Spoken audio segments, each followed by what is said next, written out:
Hey there, Danielle Matthews here. I'm coming to you live from Florida. It's Monday, which means it's our book club, and we are in the midst of reading Wisdom Untethered, a fantastic book by Michael Singer.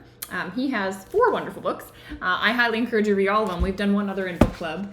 You can catch all book club recordings. They are up permanently posted on YouTube at Enlightened Minds Book Club. If you are joining me live, let me know when you get here. If you are watching the replay, let me know you're enjoying the replay. We are in the midst of Chapter 7. So Chapter 7 has all been about resistance and acceptance. And there are a few things that we're going to dive into today that I think are probably where like the rubber hits the road for most people, where these teachings start to fall apart, where it feels like I don't understand how I can accept illness in my life, for example.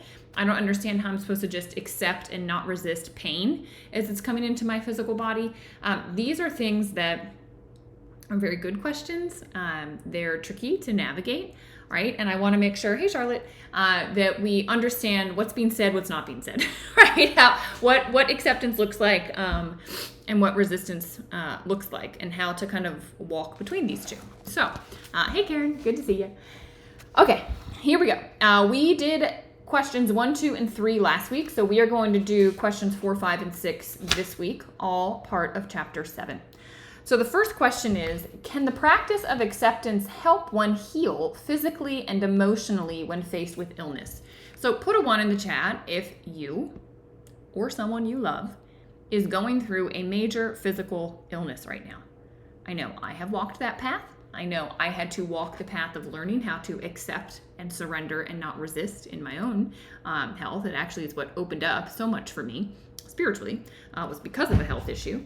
So how many of you are dealing with a health challenge physically, or you know somebody that is? Just put a 1 in the chat. So what the question is getting at is, okay, we've been talking about acceptance. We've been talking about accepting what's here and then acting versus resisting, because we know what we resist persists. So what does that mean for our physical health? If I accept it, does that mean it's going to go away and I'm going to be healthy again, right? So let's see what he says. He says, when it comes to healing, the first thing you have to do is accept what is happening. If you resist, you block the natural flow of energy, and that very resistance creates even more tension and suffering. So he's saying, he's not answering the question right away. He's not saying, okay, so when you accept, the illness will go away. It's not what he's saying. Hey, Tina. He's saying, understand, first and foremost, this concept of accept and resist. If you have a physical health challenge, if you've lost your health, if you're in physical pain, the first thing you need to do is stop resisting it, wishing it was different, wanting it to be different, not being happy that it's here, right? These are all types of resistance, and if you're doing that, what he's saying is you're leaking even more of your life force energy. That same life force energy that's actually the energy that heals you. If you are resisting the illness, you are actually causing your body to not have the same amount of energy it needs to heal you. You're wasting your energy, right? The same energy that your body could use to heal you from this issue, you're now wasting it, okay? It's like if you have a cup of money and now you're spending money. This shouldn't be this way. I'm so depressed. I don't like this. I don't want my life to be this way. That's the same money that your body could have spent repairing the cells and working on healing the body. So that's his first point. He says, healing is not just a physical process. It is deeply tied to your inner state. If you fight against what's happening, you end up with both a struggling body and a struggling mind. That's what we were getting at, right? You're spending that money now in the mind, as well as, you're depleting the body and the energy reserves because you're sick. He says, start by accepting that this is what is happening right now, and it's okay.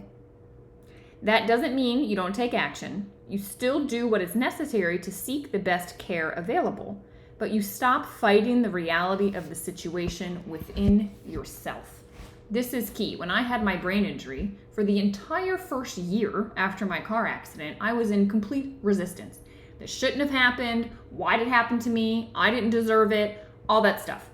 And all that did was make me, while I was basically in bed in a dark room dealing with all of these physical issues, it also made me depressed, anxious. I would have panic attacks. My internal world was just constantly beating up against reality. Like, this isn't fair. I don't deserve it. And as right as I was, right?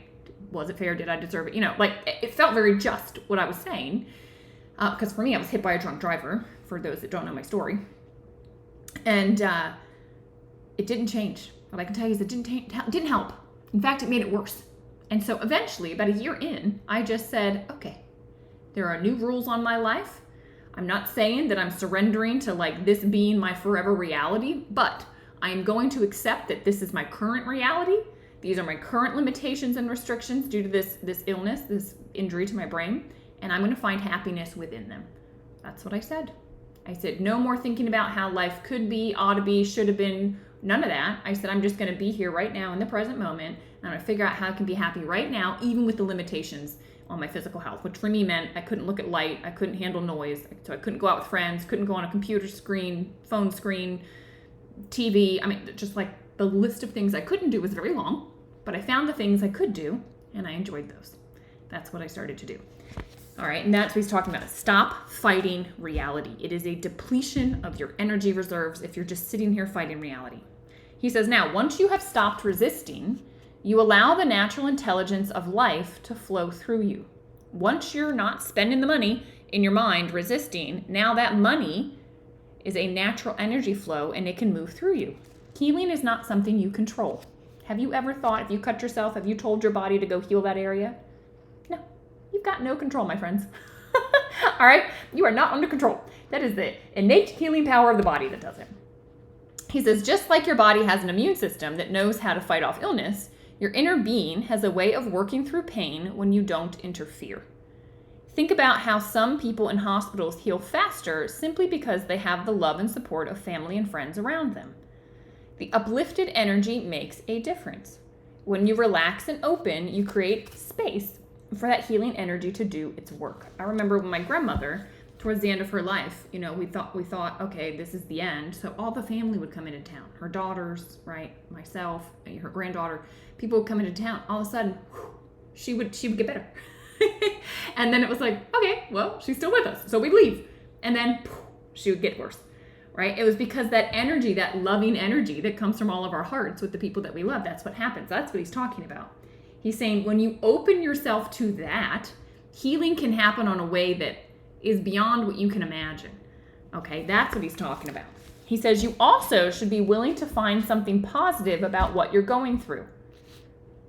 It might seem very difficult. I had to find something positive. Do you know what I found? I said, okay, well, I can't do so much, but guess what I can do? My grandparents like to sit in a dark room, and they don't mind sitting at home in the quiet and just talking quietly. I went and I spent time with my grandparents. It was one of the most positive experiences of my life. I spent weeks on end with them talking, learning about their life and my family's history and things that I had no idea. That had I not had my accident, I would have been too busy in my 20s doing all these things that I thought were more important, and I never would have had this incredibly sacred and special time with them.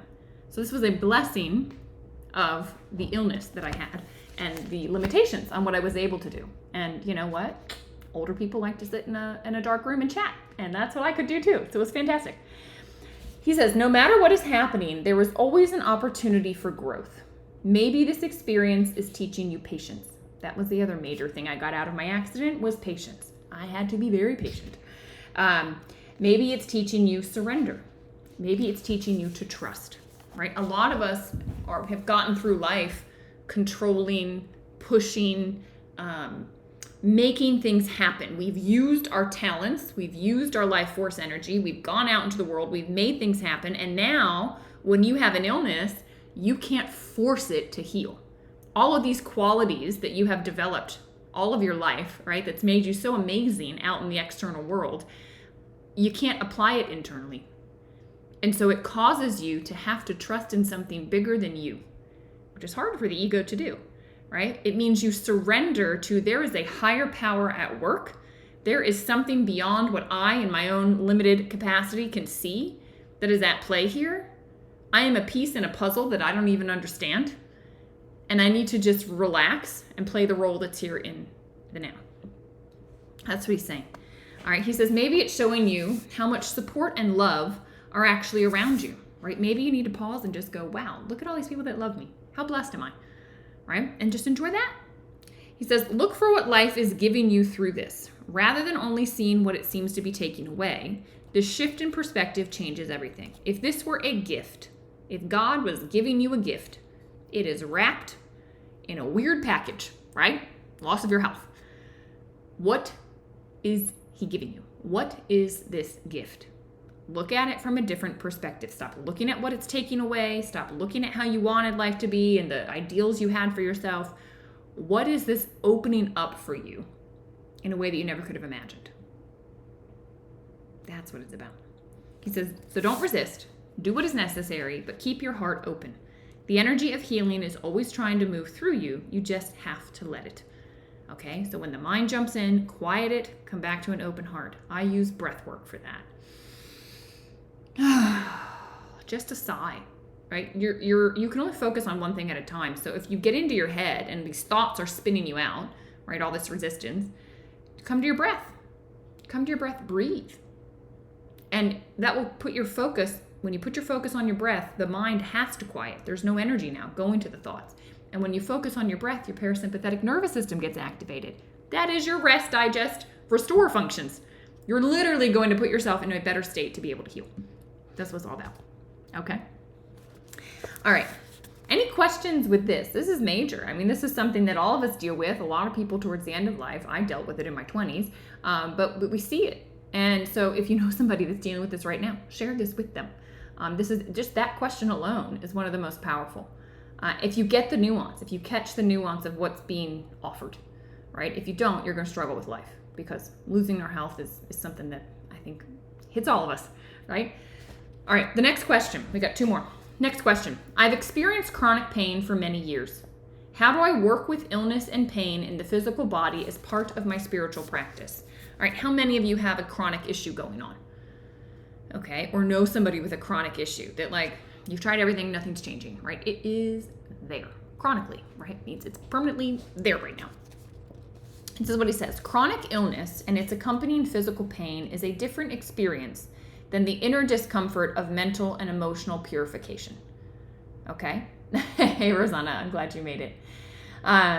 He says, however, from a spiritual perspective, they are dealt with similarly. Obviously, if you are ill, you do what you can medically to correct the problem causing the pain. This is something I just want to pause here for a minute because I know people that say, well, I should be able to meditate, connect in with this energy, and it should heal me. So why would I bother, with what the medical world has? And I have many amazing teachers in my life, and I've watched many people walk this path. People say, oh, Joe Dispenza, if you go to a Joe Dispenza retreat, people are healed. I mean, yes, like that does happen. But it takes a lot for you to be able to surrender so fully and have such high faith in that and the mind to step aside so fully for you to actually access that level of energy and healing. Most people are not there. And when they're in the throes of illness, it's even harder to get to that space. My teacher, he's 90, I think he turns 94 in October. Amrit Desai, very good friend of Michael Singer's. He always says, look, the medical world is amazing. He grew up in India. He's like amazed by the medical, what we have medically here in the US. And he always says, go do them. The doctors are specialists for a reason. Like, go see how they can help you, see if it resonates, and do what you intuitively feel guided to do. But don't say no to medical help. You don't need to just use prana only, energy only to heal yourself. Sometimes you need medical intervention, and it can be very, very beneficial. All right, so that's what he's saying. If there is something to be helped medically to correct the problem, pursue it. See if there's something that can support. He says, though, unfortunately, that does not always work. So if you are left with physical pain that you simply have to live with, so maybe you've tried the medical route, they don't have answers for you, right? I was told by my doctor, this is your new normal, nothing more we can do. Okay, sometimes we're told these things. He says, if you are left with physical pain you simply have to live with, you deal with that by letting go. After all, you really have no choice. It's either accept or resist. And resistance makes the physical pain worse due to the tension it creates in your body. If you've done everything out in the external world and still here you are with the thing, you can continue to internally resist it or you can accept it. If you resist it internally, it is like hitting your head against the wall, screaming at the lady at the airline counter that, the plane shouldn't be delayed. Well, the plane's delayed. Your flight got canceled. Screaming at her is not going to change it. It's like, the illness is here. The body is breaking down. Stop screaming about it. You can't change it right now. You need to accept it. This is what's here right now. Doesn't mean you approve it. Doesn't mean anything like that, that you condone it. It just, okay, this is what's here. Okay? He says, after all, right, you have no choice. It's either accept or resist, and resistance makes the physical pain worse due to the tension it creates in the body. Resistance also causes a disturbed mind and uncomfortable emotions. Now you have two problems, okay? Two problems now. You have the body problem, and now you got the mind, the mental, emotional problem. Outside problems, inside problems. He says it's important to come to peace inwardly and not allow the state of the body to determine the quality of your inner life. What is his name? The gentleman that's in the wheelchair. Oh, gosh. Like, amazing, intelligent physicist. Totally blanking. Who knows who I'm talking about? Yeah, I can't remember his name. Anyway, gentleman, incredibly intelligent, and was wheelchair bound, right? And could basically, he used his computer to speak. He had a little thing on his, like, I think he could use his finger to, like, move his wheelchair. Hawkins, thank you, Rosanna. Stephen Hawkins. I was like, who is this person? I think it was Eckhart Tolle mentions him in his book. They were at the same university at the same time. And he said, Eckhart Tolle says he remembers walking in and seeing this man coming through, and he looked in his eyes, and his eyes were incredibly bright. There was so much life in them. And Eckhart said that man has totally accepted his situation, and he's living more presently, more vibrantly. He has more life than most people that have all of their functioning, limbs and capacity. That man got it, right? He accepted this is how it is. This is exactly how it is. Okay? It doesn't have to determine the quality of your life. He had an incredible quality of life despite, all the handicapped issues he had with his body. He says acceptance means you do your best to relax through the pain. Just like when doing a yoga asana, you relax through any tension. It is not easy or pleasant. Sorry. Okay? It doesn't mean it's going to be easy or pleasant. He says, but in time, you learn to transcend the intensity of the physical discomfort. You learn to access a silence beyond all of it. That's what you're learning to do. You're learning to get to a point where, despite all these limitations, you're touching an inner peace. It's kind of like seeing how, like, there is a silence, a steadiness that is around us always. I always look at nature for that, because I was listening to some guy. He said he spent over 300 nights alone camping. And he said it was amazing to him that he would enter these campsites at the end of the day, and it would just be silence. You couldn't negotiate with it. You could scream into it. It didn't push back. Like, it was just there. And he said, we as people have spent our whole lives filling this silence. But the moment that you pull out cities and people and to-do lists and all the stuff, and you just get out in nature, you feel it. You feel the presence that's always there, that has been so easy to miss. That's the key. It's also inside of you, is what he's getting at, and what we talk about here, right? That's spiritual growth. It's learning to tap into that. And that calm, quiet is behind any storm that your physical body is going through. That's what you can access. Okay? All right. Where was I? We're on page 65. He says, it's not easy. Oh, no, we did that. He says, next you always pay attention to what part of you is experiencing the pain. You are witnessing that the body feels pain. But who are you back in there, aware that the body is sending you these messages, right? You are not the body. People get very mistaken by this. You're just occupying the body, okay? That's what he's saying. Get to that silent place. He says the self, the awareness of being, has no pain. It is experiencing the pain that the body is generating. If you can relax and center on who's aware of the pain, who is aware of the pain? That's the question. Who is aware of it? Your true self is. Instead of getting lost in it, you can actually use the pain to free yourself. Why? Because it becomes the doorway. It becomes the doorway to realizing I'm more than my body. There's something beyond all of this. It becomes your doorway if you allow it. If you keep struggling with it, You're not going to walk through that door to freedom. He says, obviously nobody said this is going to be easy. I love Mickey. He's very practical. Like, I didn't say it was going to be pleasant. I didn't say you're going to enjoy it. I didn't say it was going to be easy. Might feel like walking through hell, right? But he says, since you asked how to deal with chronic pain spiritually, this is the answer. Use it for self-realization. Let it be your doorway. Let it be the thing that opens you up, that causes you to go, okay, I can't push, I can't shift it, I can't change it. All I can do is surrender internally and access something beyond all of this. That's the offering. That's what's available to you, should you wish. Okay? All right, last question of this chapter. Such a good chapter. And then next week we talk about surrender. That's chapter 8. Is it normal to feel constant stress even while relaxing and releasing? I want to make sure I'm not suppressing instead of actually letting go. So someone's asking like, okay, there's this situation. Is it normal for me to be stressed out as I'm letting it go? Or should I be like calmer as it's moving through is what they're asking. They're saying, I don't want to suppress this stuff. I want to let it go, and I'm not quite sure how. He says it's important to understand that while we are growing, situations will arise that are difficult for us to accept. And during these situations, we have the tendency to resist. Resistance causes physical, emotional, and mental stress.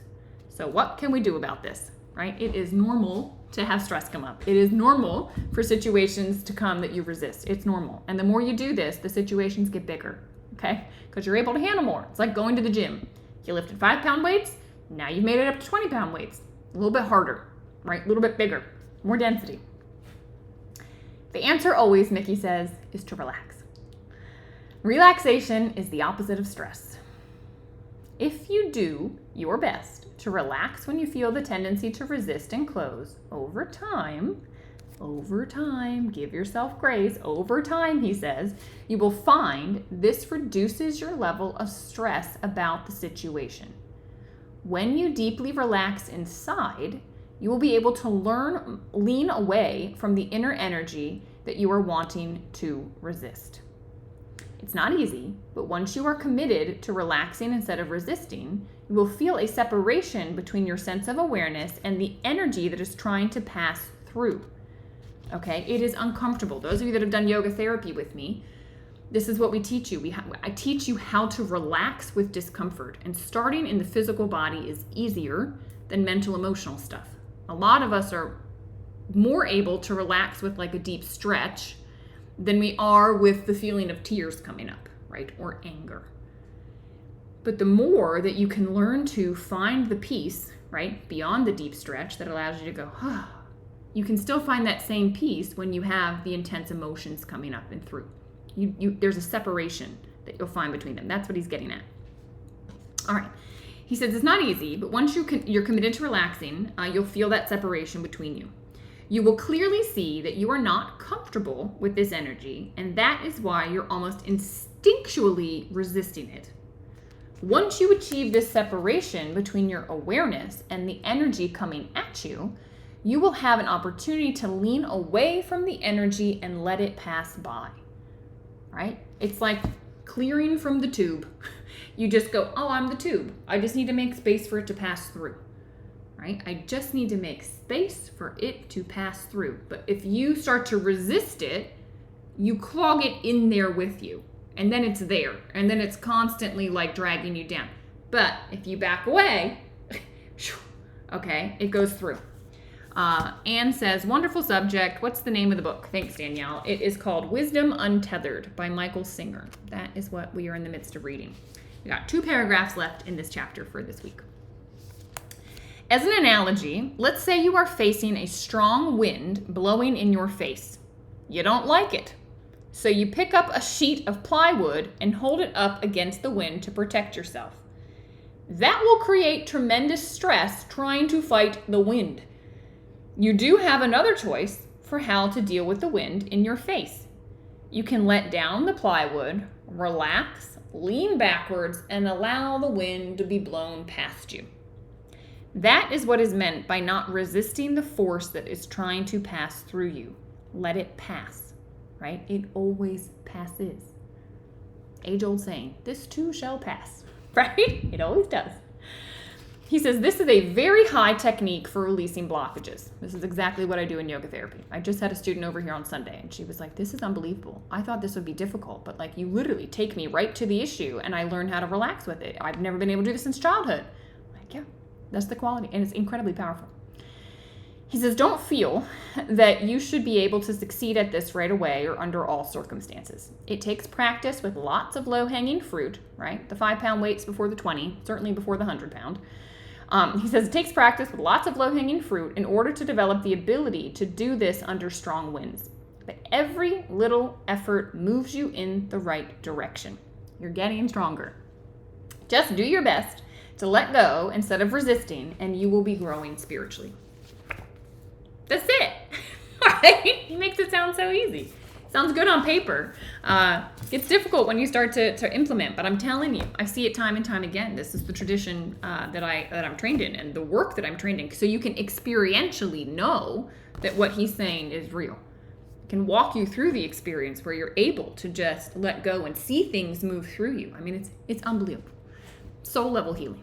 So, yeah, I'm passionate about this stuff. Absolutely love supporting people. I mean, it changes people's lives. It's true transformation. So if you ever have questions about the work that I do and wanting to work with me privately on that, let me know.